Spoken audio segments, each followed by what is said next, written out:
Olá, sejam muito bem-vindos mais uma vez a um episódio do Paulo Renato Podcast, o seu espaço para discussões profundas sobre o setor da saúde, inovação e os desafios da medicina moderna. Eu sou o Paulo Renato e hoje vamos falar um pouquinho sobre um grande tema de relevância, que é a educação médica. A educação médica hoje é o nosso tema e hoje nós vamos receber uma grande autoridade, que é o professor Ricardo Cavalcante. Com o mercado da medicina tomando cada vez mais competitivo e a exposição cada vez maior do profissional da saúde, como é que nós estamos vendo o futuro do médico? Com a exposição maior ainda de faculdades abrindo, como é que ficam as especialidades, como é que fica a residência médica? Estou convidando você para assistir esse assunto sendo abordado por um grande especialista no assunto. Para nos ajudar hoje, o professor Ricardo Cavalcante vai trazer a experiência dele nesse assunto, desde a formação do médico na faculdade até a sua pós-graduação. Antes de começar, eu gostaria então de agradecer aos nossos apoiadores, nossos patrocinadores, para esse podcast se tornar possível, que é a MaxiCast, a Maxi Doctor, a Clínica Aliviar Medicina da Dor e a Viraliza Comunicação e Marketing, que sem eles isso aqui não seria possível. Então, nós temos o privilégio de receber um dos maiores professores médicos do Brasil, cirurgião plástico e do mundo, o Dr. Ricardo Cavalcante. Ele é diretor do Instituto Carlos Chagas, de pós-graduação médica, chefe do Serviço de Cirurgia Plástica do Hospital Universitário Gafreguili, da Universidade Federal do Estado do Rio de Janeiro, onde eu tive a honra de ser aluno e professor também. Ele é o responsável pela disciplina de cirurgia plástica da mesma universidade. E o Dr. Ricardo é amplamente conhecido no cenário internacional como um dos grandes nomes da cirurgia plástica brasileira, onde hoje ele está presente em eventos não só na Europa, mas também na América do Norte, no Oriente Médio, na Ásia. Ele integra o Conselho Educacional da International Society of Aesthetic Plastic Surgery e também ele é do Conselho Editorial da PRS Global Open, além de coordenador de eventos do American Brazilian Aesthetic Meeting nos Estados Unidos. Com uma vasta produção científica, incluindo, ele me falou, 14 livros publicados e artigos de referência na área de cirurgia estética, na cirurgia plástica, reconstrutiva e estética, o Dr. Ricardo é um verdadeiro expert nesse assunto, mas o tema que traz ele hoje aqui não é nem tanto essa parte médica. Hoje, inclusive, é o segundo podcast que a gente grava junto. A gente abordou bastante esse assunto já há alguns meses atrás, vocês podem assistir, está gravado. Vejam, a visão dele é muito interessante sobre essa parte da relação ética entre a estética, a cirurgia plástica, o comportamento do médico, do não médico, os conselhos, como é que é a participação em relação à informação para o público leigo, para o cliente nosso, né? Nosso paciente, como ele se protege em relação à banalização dos procedimentos. Mas hoje o nosso assunto é diferente. Nosso assunto hoje é uma outra vertente de Ricardo Cavalcante, que é a vertente do educador, do professor, em que está presente há tantos anos, assim como eu. Acho que eu sou professor, acho que antes até de concluir a faculdade, porque foi monitor e aquelas coisas, já tem isso no coração, né? Tá isso no sangue, né? Acho que isso é um dom que Deus nos deu de poder trazer e passar esse conhecimento. Os médicos, de um modo geral, tem muito disso, né? Desde a época que a gente trabalha junto com os acadêmicos nos plantões, com os residentes nos plantões, mesmo a gente não sendo forjado às vezes como professores, mas como médicos, a gente já tem essa coisa que a medicina é uma especialidade do bastão, da corrida de revezamento, né? Eu lembro de um grande professor meu, o professor Rogério Rocco, que ele falava exatamente isso. A medicina é uma especialidade que você precisa passar o bastão. Não adianta só estudar, não adianta só ler na literatura, você precisa de alguém para pegar na sua mãozinha, para te falar um detalhezinho de uma escuta, te mostrar um detalhe na palpação, te mostrar um detalhe numa sutura, numa cirurgia, e isso é verdade. Eu acho que isso ainda é insubstituível. Eu quero ouvir a opinião do Ricardo Cavalcante. Ricardo, muito bem-vindo, muito obrigado por estar aqui mais uma vez, né? Obrigado por estar aqui conosco. Hoje nós vamos falar um assunto que você domina pra caramba, cara, educação médica. E aí, como é que você vê o nosso momento, cara, no Brasil? Então, em primeiro lugar, Paulo, eu quero te agradecer por estar aqui pela segunda vez. Mais uma vez, batendo um papo contigo, né? Que é sempre muito prazeroso. Nós estamos vivendo um momento de uma bolha. na nossa, não muito longe, num passado não muito longe, nós tínhamos um número de faculdades de medicina restrito. Eu acho que aí é a égide do problema, o foco do problema. Então, começaram a surgir muitas faculdades. Um país de dimensão continental como o nosso, tem que ter mais faculdades, sim. Só que tem que ter medidas restritivas e medidas de controle. A gente fala o seguinte, no início do governo Fernando Henrique, existiam 92 faculdades de medicina. Hoje nós estamos explodindo aí, chegando a 500 faculdades. Nós estamos despejando no mercado 35 mil novos médicos todos os anos, e com números às vezes muito maiores do que isso. Então, e soma-se esses 35 mil novos médicos no Brasil, nós temos no eixo Bolívia, Paraguai e Argentina 100 mil brasileiros fazendo medicina. 100 mil? 100 mil. Esses brasileiros que estão fazendo medicina nesses países, eles vão ter que vir para cá como médico estrangeiro, vão ter que fazer um revalido, uma prova de convalidação. Então, assim, a primeira análise crítica do número de faculdades, e nem sempre você acompanha a abertura da faculdade de medicina com a qualidade necessária numa coisa que é tão importante quanto a saúde. Muitos municípios foram abertos aí, a gente nem sabe qual foi o critério adotado, embora a gente acredite na seriedade. Então nós temos aí duas situações, né? Nós temos uma situação que é fato, ou seja, nós quadruplicamos sim, de Fernando Henrique para agora o número de faculdades. Como é que a gente analisa isso? Por que isso aconteceu, Ricardo? Isso aconteceu pelo discurso que tem que interiorizar a medicina. Nós precisamos aumentar a massa crítica de médicos para dar uma cobertura e abrangência nacional. Mas isso não é verdade. A gente continua vendo a concentração de médicos nos grandes centros. Então, ter mais médicos não significa que essa é a estratégia para interiorizar os médicos. Interiorizar. Você viu o exemplo do programa Mais Médicos. Importou-se cubanos. Não tem nada contra Cuba. Agora, eu fui a Cuba como observador brasileiro. E é impossível um país de 10 milhões de habitantes colocar tanto médico para fora. Tanto médico para fora. E sem a compatibilização de tecnologia com o desenvolvimento médico. Lá atrás nós tínhamos o seguinte, a cura do vitiligo. Tinha um médico lá, muito famoso, e faziam voos charters, voos fretados, semanais para Cuba. Agora fui lá, não foi isso que eu vi. Vi uma pobreza extrema, uma desigualdade social muito grande, e não estou polarizando para a esquerda ou para a direita, mas de uma maneira muito isenta, isso é fato. Então, esse eixo aí de Cuba, eu não acredito que as pessoas que vieram para cá, para o país, a gente já está pulando um tempo aí, mas não fossem médicos, eu acho que são agentes comunitários de saúde.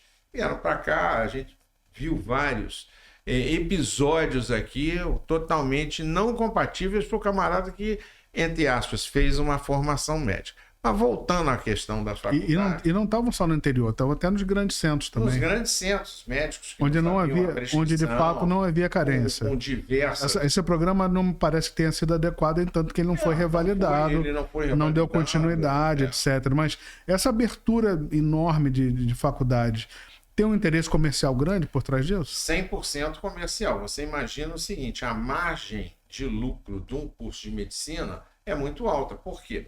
Inclusive, a própria grade que nós tivemos, né, durante nossa formação, que eram 5 anos de faculdade, com disciplina, com frequentar hospital, com SUSEME, com diversas coisas aí, foi reduzida para 4. Por quê? São 2 anos de internato. Com isso, o corpo docente é enxugado. Então, isso é um problema.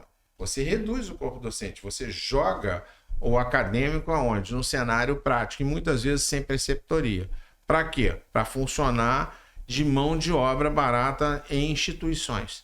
Então, isso é uma verdade, é uma realidade que a gente tem visto. Desse número grande de vagas para medicina, houve aumento do número de vagas nas escolas federais, estaduais de medicina? Não necessariamente. Nós tivemos aqui no nosso estado polos de faculdades, como a UERJ. Ela abriu um polo em Cabo Frio. Então, aumentou, mas não aumentou de maneira significativa. O FRJ tem um outro polo. Então, assim, não é uma coisa que acompanhou necessariamente isso. Hoje, a partir de uma medida do ano passado, houve uma proibição de abertura de novos cursos. Na época do presidente Temer, foi solicitada uma moratória de 5 anos sem abertura de curso. Só que os interesses econômicos burlaram isso. Começaram a criar por isonomia de ato. Como? Entrava com um pedido formal dentro do MEC, esse pedido era negado pela moratória e entrava-se com uma medida cautelar com um advogado especializado para abrir os cursos. E nessa leva, inúmeros cursos foram fundados. Esses cursos foram levados a lugares longínquos do país, aonde não acompanhou o corpo docente. Você não tem, por exemplo, um mestre lá, que é um camarada preparado para a docência, para dar aula lá. Você não tem um hospital suficiente, embora a lei exija, para cada 60 vagas de medicina, 250 leitos hospitalares. Então, isso tudo para criar o cenário prático. Então, muitas faculdades, 120, 100 e não sei quantas, polos aí que foram feitos, a gente não sabe de que maneira. Então, é preocupante o egresso dessa situação e hoje se fala na prova dos conceitos, prova de proficiência em medicina, a prova de convalidação do nosso diploma médico. Eu acho que isso daí é um caminho também que poderá acontecer brevemente. Ou seja, nós teremos bacharéis em medicina e teremos médicos. Assim como nós temos advogados e bacharéis em direito. Exatamente, para você testar. Para frear isso, ou seja... para frear, para você verificar... A qualidade. A qualidade, se aquele. Agora, eu acho que mais além disso, seria o seguinte, reduzir o número de vagas. Algumas faculdades aqui no Rio, faculdades hoje que estão no ranking como primeiras do ranking, tiveram os processos seletivo vestibular interrompido numa moratória de 2 anos, porque tiveram nota muito baixa. Faculdades famosas. Isso não há muito tempo. Eu falaria para vocês aí alguma coisa em torno de 8 anos, 10 anos no máximo. Então ficaram 2 anos sem vestibular. Isso realmente mata o interesse financeiro dentro da história. E a gente não fica só no nível da qualidade da formação, né? Eu tenho visto, às vezes, faculdades que estão abertas em número de uma cidade com 10 mil habitantes.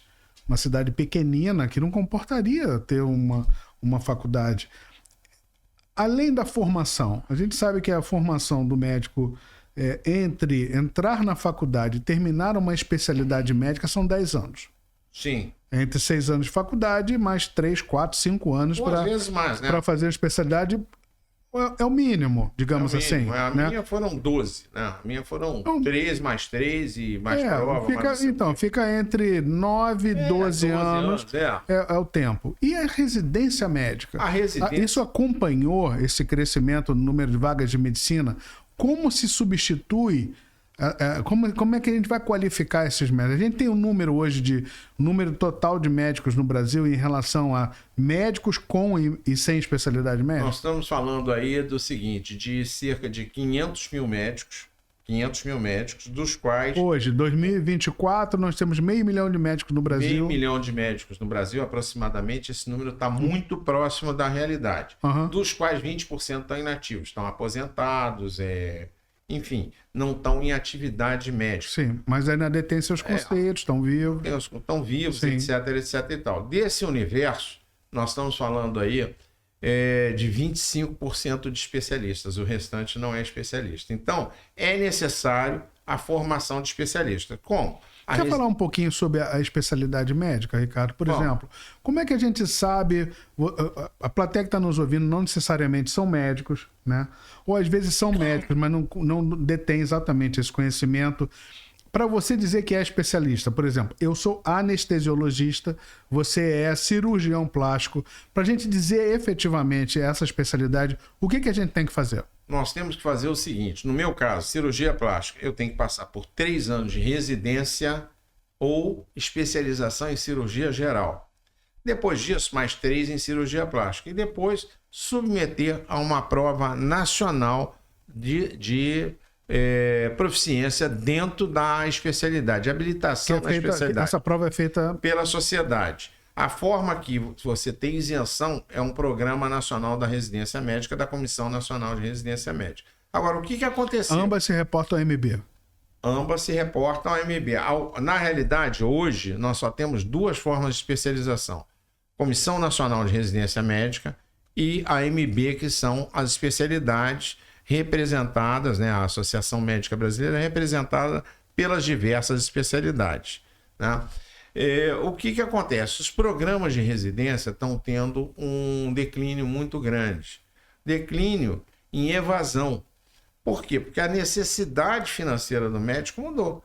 Então, a tempo, eu tenho que se me referir, né, na nossa época, mas num passado não muito longínquo, você tinha pessoal indo fazer a formação, acompanhando aquele rato de hospital. Hoje, a visão é outra.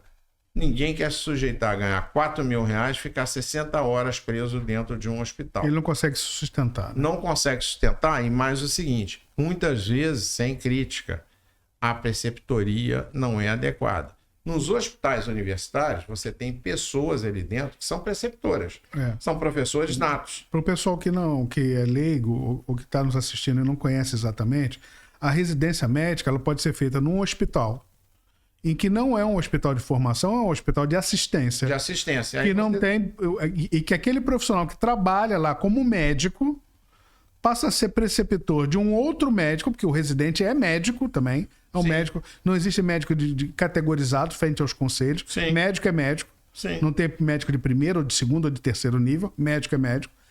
E passa a ser preceptor desse médico como se o professor dele fosse.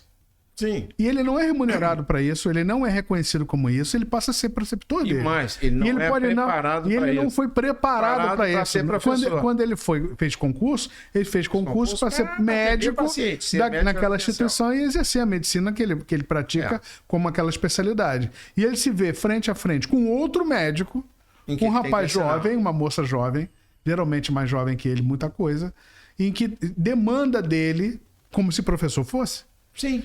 E ele se sente na obrigação até de transmitir conhecimento, que às vezes ele não se sente à vontade. Sim.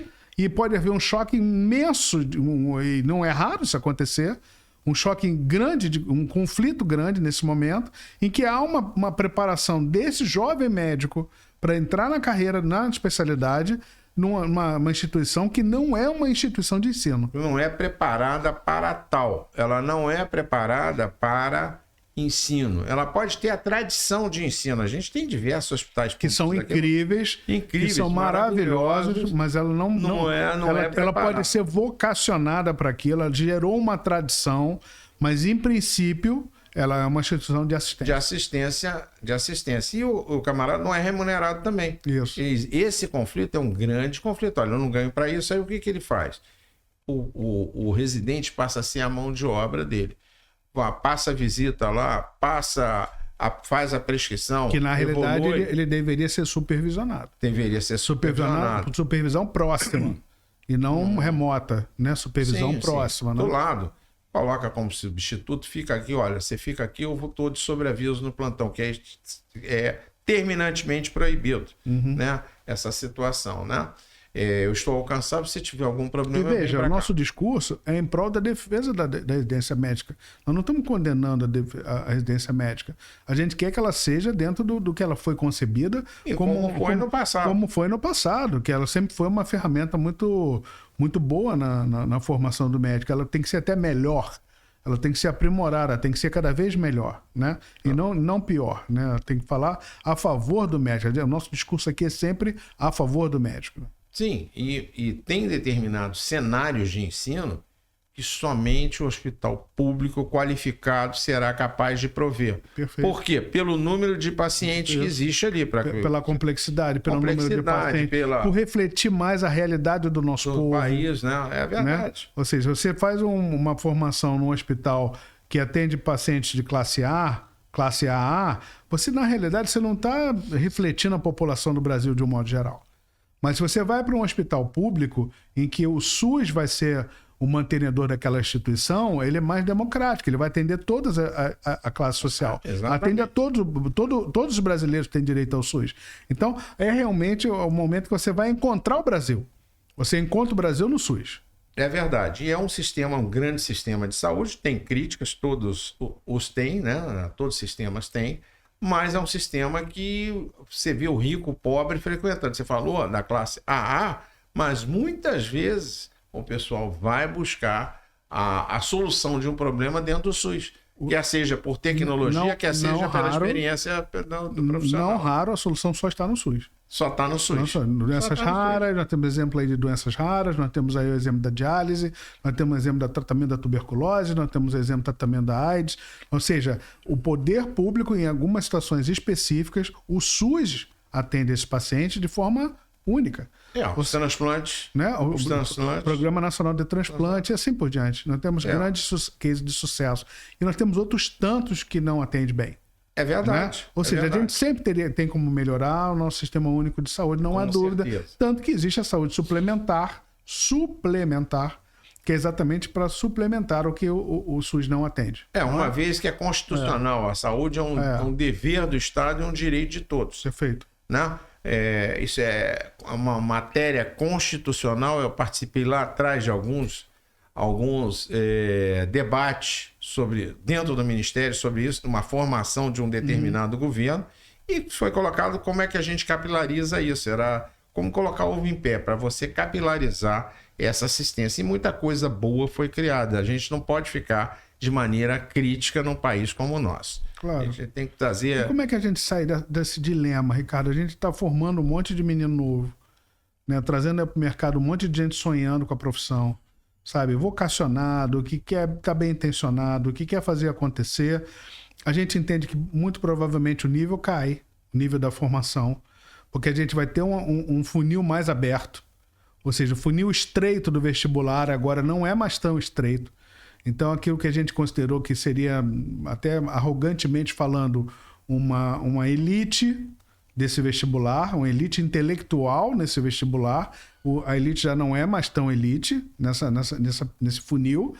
2, a qualidade da formação dessa faculdade já não é mais a mesma.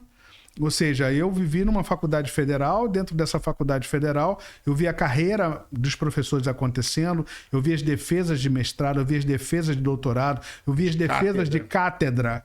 Eu via o professor defendendo a sua cátedra. Inclusive o meu professor, José Leonardo Machado Vaz, no dia da defesa da cátedra dele, ele era professor adjunto regente, até eu vê-lo defender a cátedra dele, eu estava presente. Para mim, eu vi o professor cursando a carreira dele como um professor assistente dele que fui.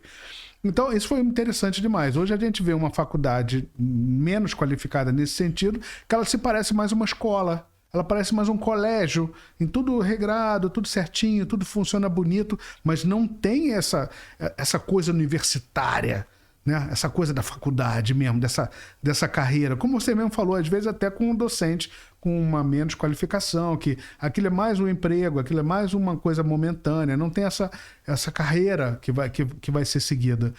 Se entendemos dessa maneira, qual é a saída? Olha, a saída é essa regulação. Nos anos 30, nos Estados Unidos, foi feita uma reforma Flexner. Essa reforma foi uma reforma de ensino, pelo número de faculdades que não estavam entregando.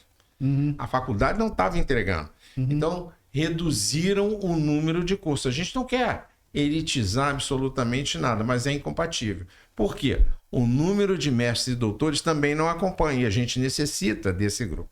Trazer também, um segundo ponto é trazer o espírito que a universidade tem que ter, que é pesquisa. Levar a pesquisa. Pesquisa no Brasil, eu acho que as pessoas são sonhadoras, como eu já fui no passado. você começa a entrar naquela elucubração de fazer, etc. e tal. O Brasil, ele tem a vocação de pesquisa aplicada. A pesquisa aplicada é o foco. Áreas de excelência, instituições de excelência vão para a básica. Fundação Oswaldo Cruz, algumas outras, para isso. Mas a universidade tem que trazer soluções para a sociedade. Então, implementar esses modelos de pesquisa e qualificação profissional. E o que está acontecendo? Como eu falei, logo na primeira pergunta tua, nós estamos vivenciando uma bolha. Essa bolha hoje, do número de expansionista, do número de faculdades, ela está se reduzindo. Por quê? Porque a capacidade de pagamento da faculdade privada, que algumas delas, a gente está falando aí, de 2 até 4 mil dólares por mês. Falando em dólar, sem presunção nenhuma.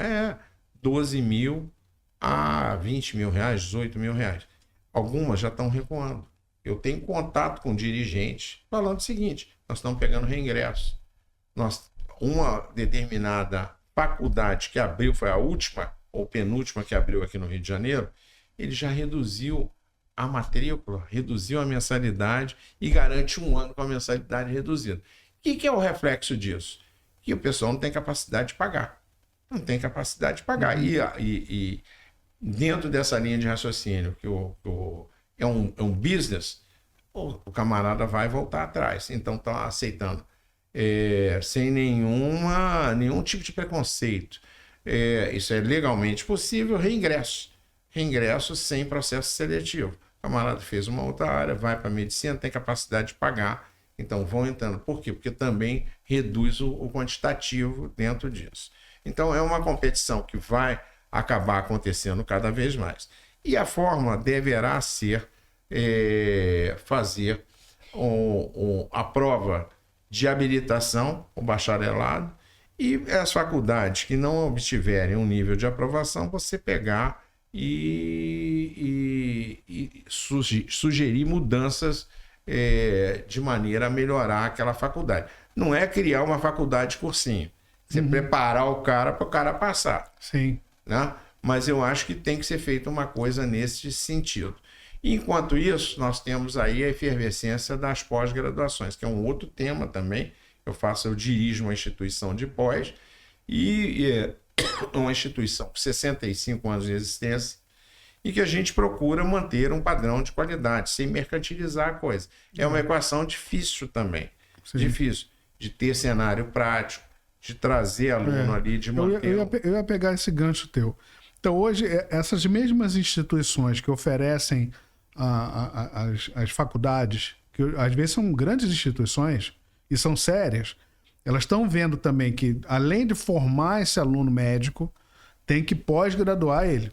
Tem que trazer para dentro do mercado de trabalho. Você vê dessa maneira também a extensão da graduação na pós-graduação, na mesma extensão, fazendo o LTV um valor de longo prazo para esse aluno, para essa instituição? Como é que você vê isso? Eu acho que tem que ser feito, e tem que ser feita essa prospecção e reflexão também dentro das áreas necessárias. É claro que você vai seguir a vocação, né, de cada um dentro de especialidade.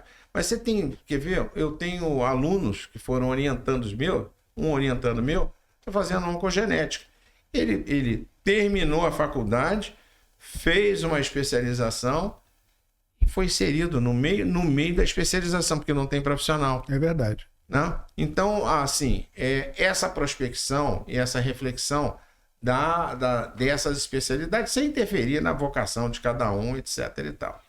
Você hoje, se tivesse que falar para nossa plateia que tem filhos, por exemplo, ou que tem sobrinhos, que tem parentes, ou que estão nesse momento, na sua formação, quais são as especialidades que você vê que são interessantes para o futuro, do ponto de vista de necessidade da população, que você vê que tem uma expectativa de crescimento no curto, no médio, no longo? Qual conselho você diria para o estudante de medicina que você vê como um mercado ainda promissor? Eu veja bem, você vai parecer uma coisa que não é muito coerente, mas eu vivenciei, a minha turma formou muitos pediatras. Eu acho só que daqui passado um tempo, a especialidade foi desvalorizada. Sim.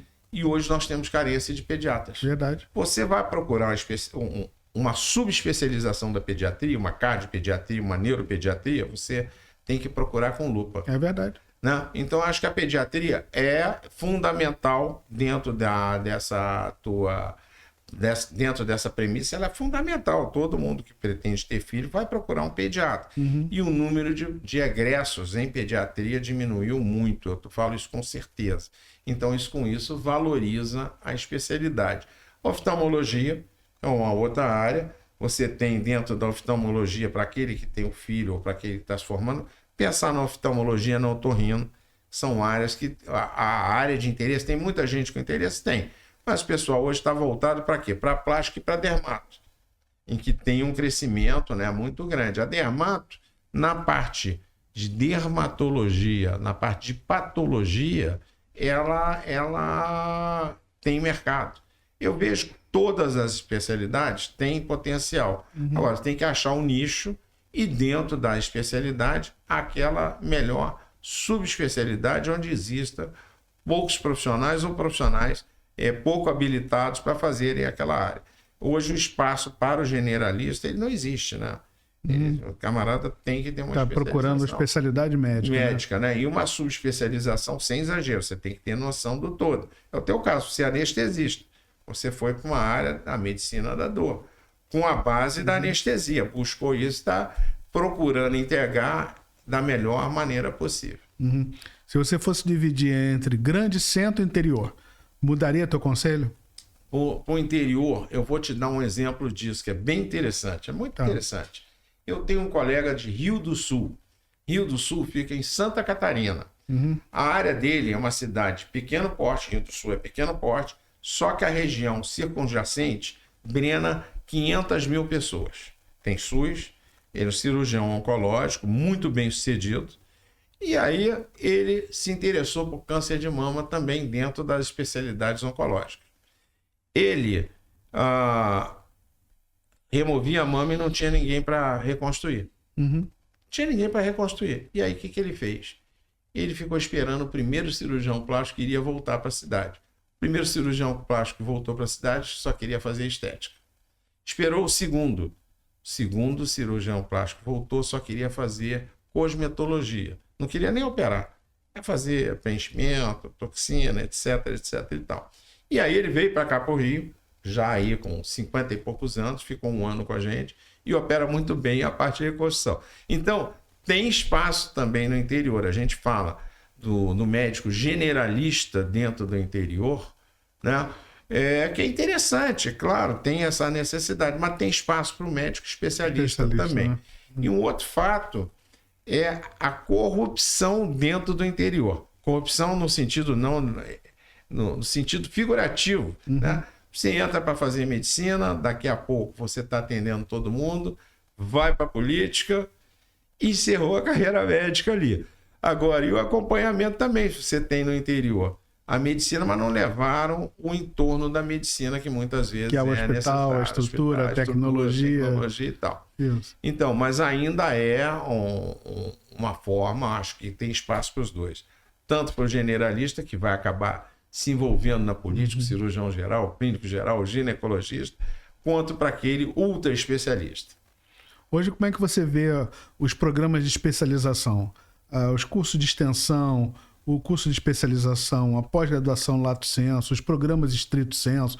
Como é que você vê isso? Já que a gente falou que, infelizmente, os programas de residência médica não suprem essa quantidade enorme de médicos que já existem, né? Já temos 25% só de médicos especialistas e a tendência é aumentar esse número, né? Não de reduzir.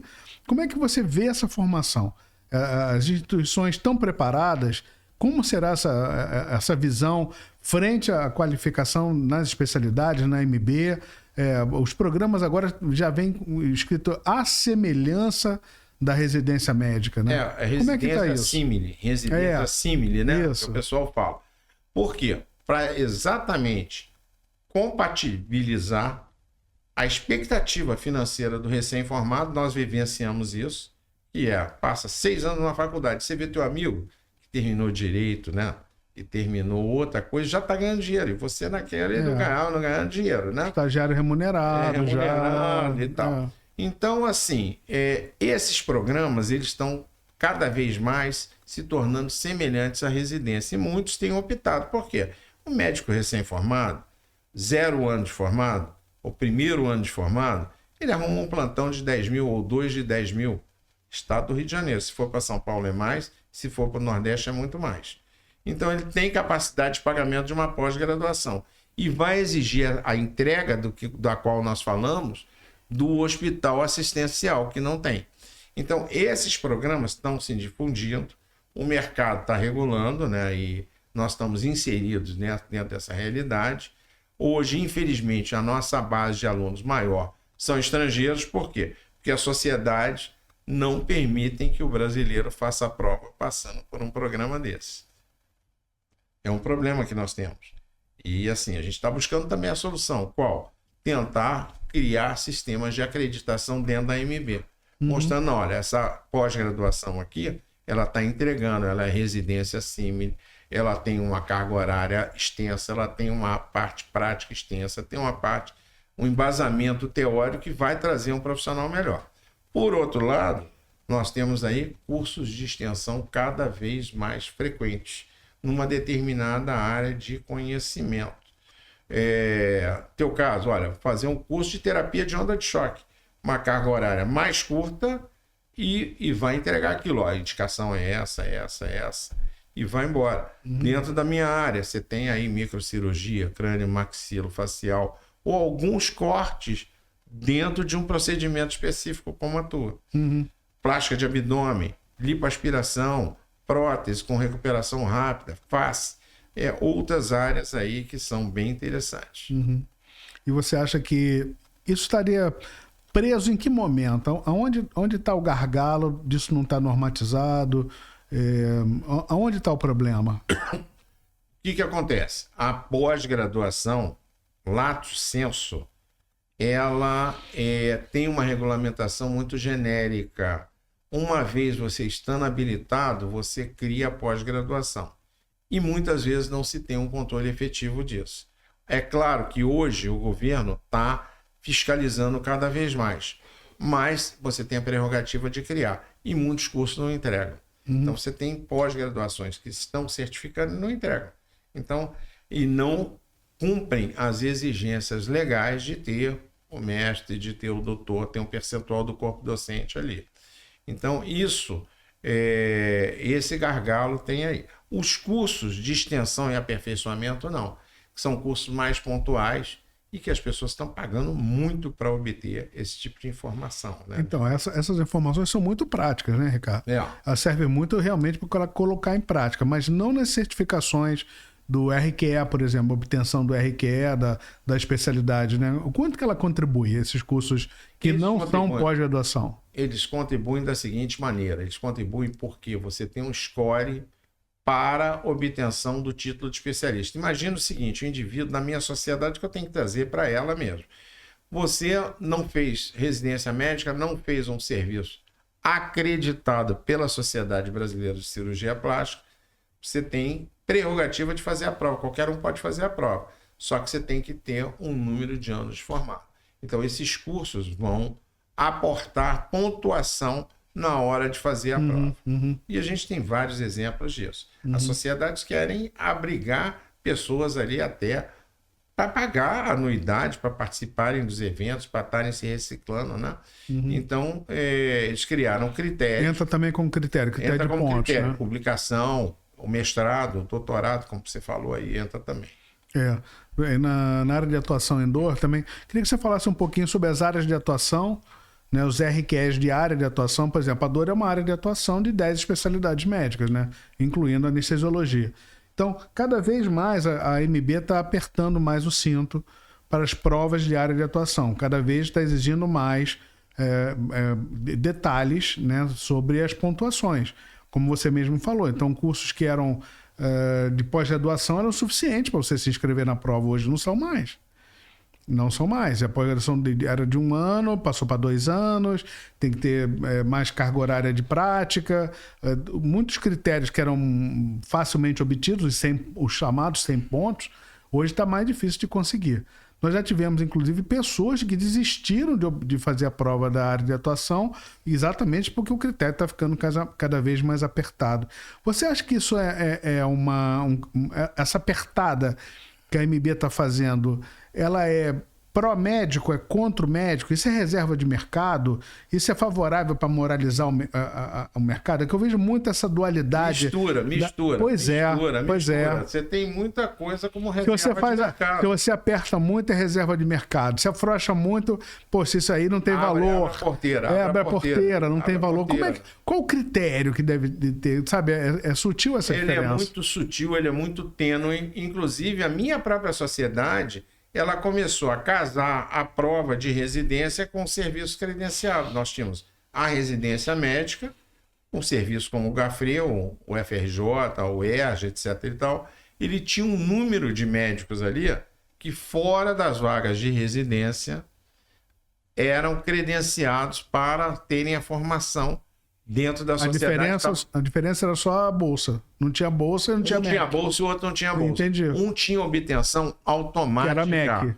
Do MEC. Perfeito. Automática, não precisa fazer prova nem nada. Sim. E eles tentaram, num momento recente, unificar isso. E aí, com isso, o que fizeram? Reduziram o número de vagas. Sim. Dificultando mais ainda. Como é feito nos Estados Unidos? Dentro da cirurgia, você tem uma formação, um critério piramidal. 5 anos de cirurgia geral.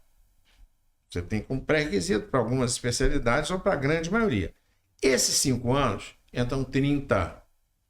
No primeiro ano para o segundo, olha, dispensa 10. Por quê? Você está sumariamente dispensado, você não tem habilidade, você não vai ser cirurgião nunca. Você não tem mão, é necessária habilidade, você sabe disso. É necessária habilidade manual. Segundo para o terceiro ano, você não estuda. Tira. Do terceiro por quarto, um outro critério que eles têm lá dentro, comportamento do indivíduo, assiduidade, interesse, participação, né? Não dando espaço para o malandro. E no quinto ano terminam 5, mas terminam 5 cirurgiões. O camarada saindo fazendo transplante hepático, eu conheci alguns desses cirurgiões. Aí depois ele vai para a cirurgia especializada. Isso talvez fosse um modelo não para ser seguido, mas para a gente adaptar e climatizar ao nosso tropicalismo aqui. A gente não tem como copiar programas de outros países, né? Mas a gente tem como climatizar isso e trazer dentro da realidade nossa aqui. Né? Entendi. Então, e com isso você tem um nível de preparo, um nível de responsabilidade, além da questão de processo. A sociedade anglicana, anglo-saxônica, é processual. Você tem uma relação muito mais beligerante do que a população latina. Sim. Né? Então, isso tudo contribui de maneira favorável. A pontuação aí, ela é fundamental. E aí são os cursos. Aí eu acho que o próprio mercado regula. Eu vejo cursos hoje, Paulo, sem falar de valor, se vale valorar ou não, mas curso aí, R$90 mil, R$80 mil, curso de 4 dias.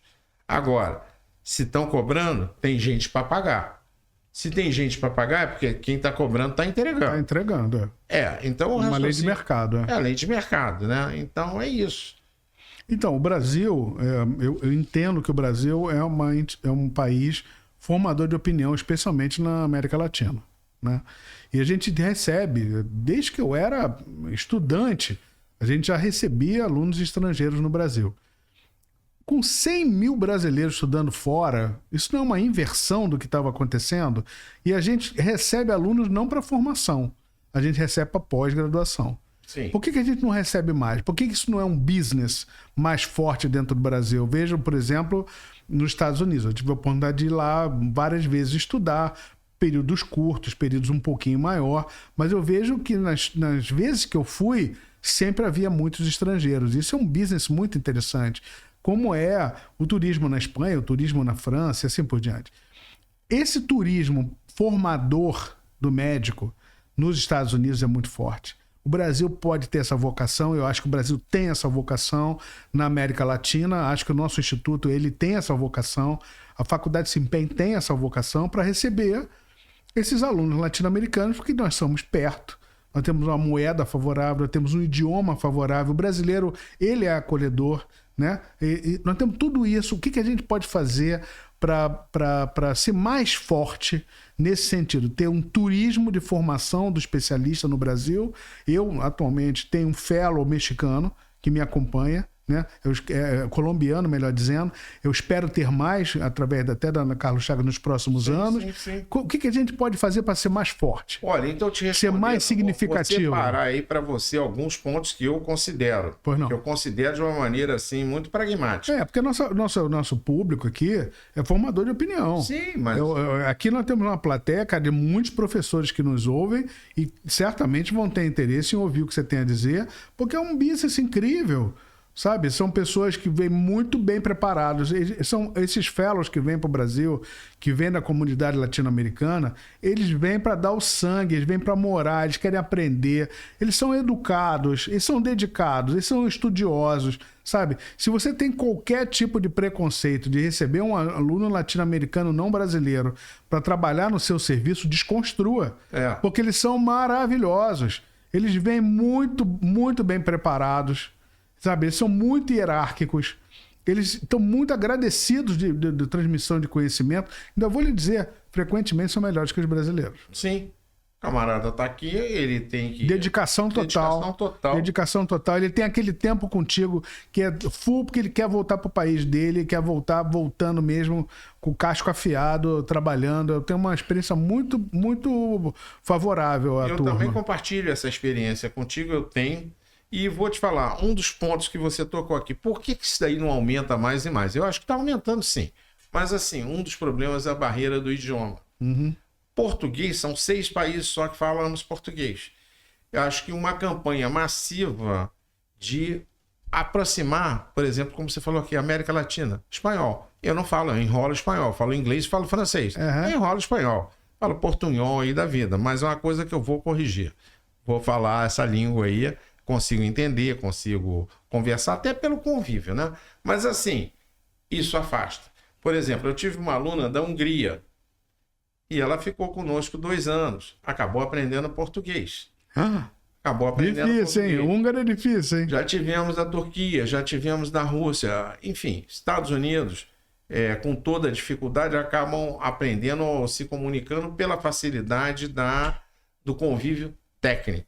Então, o idioma é um ponto de afastamento, é um ponto de restrição.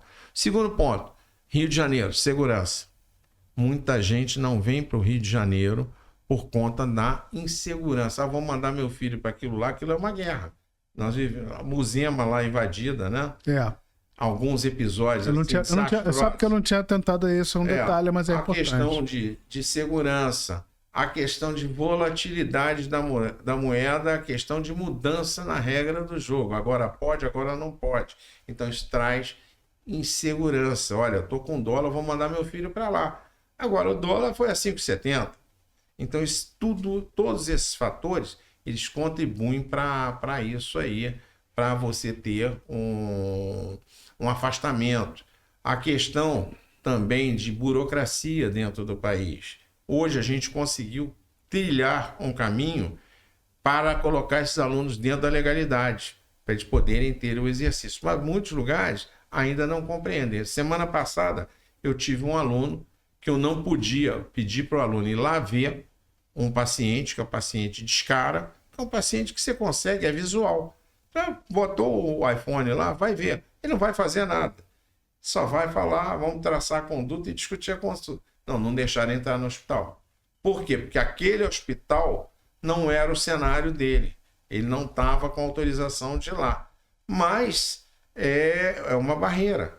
É uma barreira que poderia ser quebrada. Não botei o camarada para ir fazer uma cirurgia nem nada. Olhar um paciente sob minha supervisão. Com a tecnologia de uma câmera, eu consigo, dentro, traçar um diagnóstico, fazer uma consulta com uma consulta online, que é uma coisa corriqueira, né? Mas foi impedido. Então, essas coisas é que a gente tem que trabalhar aqui no sentido de melhorar e sistematizar isso aí. Mas a procura é muito grande, o custo comparado a alguns países, mesmo da América Latina, é inferior, se a gente for converter em dólar, e a exiguidade de vagas, porque muitos desses países eles não querem ensinar. Existe uma reserva de mercado, mercado infinitamente. Quem é o grande cliente médico latino-americano, que é o nosso grande cliente que a gente deve focar para trazer para o Brasil para aprender com a gente? Eu falava com você antes dessa conversa, nossa, o México. O México, ele mudou o polo de atuação. O polo dele, o interesse dele era mandar aluno para Cuba. Por quê? Porque é mais próximo. Mas eles reconheceram, sem preconceito nenhum, que não estava adequado. Muitos programas não estavam adequados. Então, estão reconhecendo aqui. Colômbia, República Dominicana, Chile. O Chile numa quantidade menor, mas tem muita gente. A Bolívia, mandando gente para cá. Venezuela, muita gente vindo para cá, para o Brasil. E quais são as especialidades que eles procuram mais? Qual é a formação que eles... Acho que são as especialidades cirúrgicas, né? Sim, principalmente pela falta de prática e pela exiguidade de pessoas interessadas em passar conhecimento, reserva de mercado. Então, as vagas de residência nesses países são pequenas, são um número muito pequeno, então eles vêm, a forma é vir para cá, para o Brasil, onde numa pós-graduação eles podem trabalhar livremente, já que eles não são permitidos entrar dentro da residência. A residência eles têm que fazer o revalida. Muitos fazem a revalida e vão fazer, é um caminho muito mais longo. Você tem que fazer o revalida, que é a prova de convalidação, que não é para o estrangeiro, é para o portador de diploma obtido fora do Brasil. E cai no brasileiro que está fora do Brasil também. Entendi. E como é que é a taxa de aprovação desse pessoal que faz faculdade fora? Pequena, muito pequena. A revalida é um concurso disputado com índice de aprovação baixo em todos os sentidos, inclusive para os próprios brasileiros. Então, hoje, se tornou um vestibular da nossa época, um SESGRAN Rio da nossa época. Então, o pessoal fica um ano se preparando para tentar obter, né? Aqui a titulação, né? O diploma, o CRM, a obtenção do CRM aqui no Brasil. Ou seja, o caminho para o estrangeiro, então, a melhor alternativa para a formação conosco seria vir com um CRM brasileiro temporário, vinculado a uma instituição como a nossa, para poder fazer a sua especialização. Esse é o melhor caminho. É o melhor caminho tanto para a especialização quanto para o aperfeiçoamento, porque ele não terá barreiras aqui. E nós ofertamos, dentro da lei, oportunidade de exercício. Como você falou, a gente tem às vezes preconceito, esse dali o cara é cocarate, não recebe. Eu tenho os melhores alunos brasileiros, tem brasileiros muito bons, mas assim, numa quantidade muito boa de pessoas interessadas e que nos ajudam a publicar, a trabalhar, preparar artigo, preparar aula e tudo mais. E como é que é a tua experiência com esses alunos que você preparou? Quantas turmas de estrangeiros você já preparou, Ricardo? Olha, eu já preparei, quer ver, umas 20 turmas, desde 1984, 85. Não, 94, 95. Umas 20 turmas. Em média, 4 alunos, algumas com um número um pouquinho maior, coloca aí uns 120 alunos. É bastante gente. É bastante gente. Eles retornaram para o país, e assim, tenho orgulho de falar, alguns deles são referências em subespecialidades dentro da plástica. Alguns deles são referências mundiais. Conta um pouquinho a história do Carlos Chagas. O Carlos Chagas foi uma instituição criada pelos professores, pelos catedráticos, né? Hoje não existe esse termo, é o professor titular, da Universidade do Brasil, Fundão, Praia Vermelha. Que não é Fundão, né? Que não é Fundão. Era o FRJ, mas Universidade do Brasil ainda não era na Ilha do Fundão. Né? Não era na Ilha do Fundão. Então, esses professores voltaram da Europa e Estados Unidos de uma formação em especialidade e criaram a instituição com sede dentro da Santa Casa, porque o Hospital Escola era a Santa Casa, criaram ali dentro um núcleo de professores idealistas para passar esses conhecimentos adquiridos ali no exterior e aumentar a remuneração, complementar a remuneração dele. O Instituto ele foi criado dessa maneira. E ele, nessa época, ele chamava Instituto de Pós-Graduação Médica Carlos Chagas. Carlos Chagas. Uhum. E aí ele foi criado, ele teve uma evolução aí nos 65 anos, teve um número de cerca de 20 mil egressos em diversas especialidades, com 80 nacionalidades, como eu falei aqui no início, e com professores muito importantes, ícones da medicina, como Pitangui, professor Paulo Niemeyer, professor Jorge Rezende, não vou cair no erro aqui de citar outros, para não cair no esquecimento, né? E o Instituto participou efetivamente na criação de 6 escolas médicas. E a própria escola do Instituto, que seria a escola da Academia Brasileira de Medicina Militar, ela acabou não saindo, foi um decreto do presidente Costa e Silva. O nosso terreno é o terreno na Maré, que foi invadido, 20 mil metros quadrados. Souza Marques foi uma faculdade, o Grupo Positivo em Curitiba, Faculdade do Crato. Mais recentemente eu acabei participando aí de 3 faculdades no auxílio, né? A Universidade, a Unilagos, a própria Castelo Branco, enfim, ela participou muito disso. E na formulação de políticas nacionais de saúde. A gente participou, como eu falei, de políticas de ministério, políticas de secretaria, preparação de gestores, convênio com a Universidade de Oxford para as vacinas, algumas ações assim que isso foi bem recente agora, durante a pandemia. Então, o Instituto é isso, é uma instituição viva. A gente está procurando, eu assumi a presidência em 2016, fui reeleita a 2ª vez, fui reeleita a 3ª vez, e estamos fazendo a instituição crescer. Hoje nós começamos com uma faculdade de gestão, pegamos aí uma mantença, que é o nome de mais faculdades, que nós vamos expandir essas faculdades, muito embora não seja o objetivo primordial. A instituição ela é focada em pós-graduação, o core dela é pós-graduação. Agora, nós estamos trabalhando o seguinte, fazer um hub de ciências da saúde, criar alguns cursos mais forte, fisioterapia, isso nós já temos aprovado, tecnólogo de radiologia e outras áreas próximas a isso, para criar isso. Embora, com a pandemia, o ensino presencial de graduação mingou. Muito. Mingou. Muito. Mas aí a gente tem um exemplo de Only the Strong Survive. Então você vê... Sensacional, Você vê o verdade. seguinte, eu conversando com o reitor da PUC, o reitor novo, Padre Anderson, ele assumiu a PUC. A PUC continua assim, pujante, a Fundação Getúlio Vargas, IBMEC. Por quê? Porque mantém um padrão de qualidade. Eu acho que esse é a resposta. E as outras estão fechando, estão encerrando o curso, não sei o que e tal. Porque mercantilizar, não estão entregando. Uhum. Então, esse Você está compromisso presidente do Instituto há quanto tempo? 12 anos. Já tem isso tudo, cara? Não, 12... Você sabe que eu fiz uma pós-graduação com meu mestre, o saudoso José Leonardo Machado Vaz, 1986, 87, eu fiz uma pós-graduação em anestesiologia. O Leonardo Vaz, a Márcia Charneca, que mora em Niterói. Professora Márcia, isso, minha querida. Isso. Ambos são meus padrinhos. Isso, conheço muito a Márcia. Márcia volta. O professor já nos deixou. Eu sei. Eu sei 92, disso. Se eu não me engano, que ele faleceu. 92 anos. 92 anos. A professora está ativa. Professora está dando aula pra caramba ainda, vinculada à faculdade, embora já tenha se aposentado lá do Gafreia. Eu sei disso.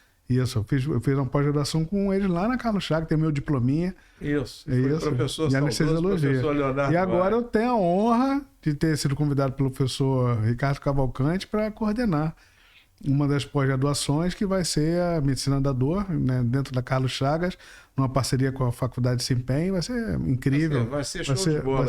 Sucesso garantido. É nosso. Né? Isso aí. Ricardo, fala para nossa turma aqui, me dá uma mensagem final que você daria para quem hoje tem filho dentro desse mercado da medicina da dor. Tem duas, né, cara? Tem uma geriatra e uma anestesista, né? As duas na faixa dos 30 anos. Como é que você vê o mercado da medicina no longo prazo, Essas meninas vão ficar ainda 40 anos dentro desse mercado. O que você vê na medicina do futuro? Como é que a medicina vai se comportar como nosso meio de sobrevivência, como nossa profissão? A gente vive da medicina, da nossa arte, do nosso conhecimento, da nossa profissão. Como é que você vê isso no longo prazo? Eu vejo de uma maneira muito otimista, Paulo. Sabe por quê? Pô, eu sou desses. O Ricardo Cavalcante, ele vem aqui, porque eu sou desses caras. Porque eu vou te contar uma coisa, Ricardo. Às vezes, os meus colegas de turma, de faculdade, quando a gente se reúne, começa aquela choradeira de a medicina acabou. Eu já vi uns caras no Instagram falando que médico vai dirigir Uber. Cara, eu saio até de perto, meus amigos. Eu não gosto disso, não. Tudo que eu tenho, a medicina me deu. A medicina continua me dando e a medicina vai continuar me dando. Porque a gente faz isso com o maior amor do mundo. E a gente tem muito valor, não é preço, gente, é valor. A gente entrega valor e quem entrega valor consegue entregar preço. Consegue, certamente. E como eu falei, a escolha certa eu não tenho bola de cristal, para adivinhar as coisas, mas a gente vê o seguinte, para o capacitado, você tem espaço sempre. Para a pessoa que a sorte favorece o espírito bem preparado. Isso é uma frase que você tem que perseguir. Então, camarada, não existe sorte. Não existe sorte. Existe a pessoa que é preparada, enxerga a oportunidade. Existem 2 deuses na mitologia grega, Cronos e Kairos. Cronos é o tempo que daqui a pouco, quando eu sair daqui, desse nosso bate-papo, o tempo já se passou, isso já foi passado. O Kairos, ele é representado por um ser que tem asa na perna, asa nos braços, careca atrás e com chumaço de cabelo na frente. Então você tem escorregadio. Então a oportunidade, ela vai passando várias vezes na tua vida durante o longo do dia. Ele não passa uma vez, não é como Cronos, esse deus do tempo. Ele vai passando e você tem que enxergar. E quem vai enxergar? Quem está preparado para entender que aquilo é uma oportunidade. E não adianta ficar como carpideira, ficar ali chorando, olha, é o dia ou a noite, a medicina acabou, não sei o que e tal. Tem espaço para tudo. Como eu falei da pediatria aqui. Pediatria, todo mundo, pediatra tá desprestigiado, tá nada. Eu conheço pessoas extremamente bem-sucedidas e que estão inseridas no mercado, faturando e muito bem de vida, não vão trocar a especialidade. Então, acho que é isso. É estudar, procurar um momento adequado e estar capacitado para entender e agarrar essas oportunidades. Com essa orientação aqui do Ricardo, sempre otimista, né? Sempre para frente, sempre com a energia em alta, eu quero agradecer demais a tua presença mais uma vez aqui, Ricardo, e dizer que é sempre um barato estar com você aqui. Para finalizar, muito obrigado mais uma vez, cara, compartilhando aqui esse conhecimento incrível. Aproveito mais uma vez para agradecer os nossos apoiadores, o MaxiCast, a Clínica Aliviar, Medicina da Dor e a Viraliza Comunicação e Marketing. Não deixe de seguir a gente nas mídias sociais. Está conosco em todas as mídias a que for mais proveitosa para você. Eu sou Paulo Renato, esse foi mais um podcast do Paulo Renato Podcast. Esteja conosco sempre nas atualizações dos assuntos que são de interesse do médico em relação à ciência médica, à arte médica, ao business da saúde. Esse foi mais um encontro nosso, espero que você tenha gostado. Nos encontramos no próximo episódio. Um abração para vocês aí.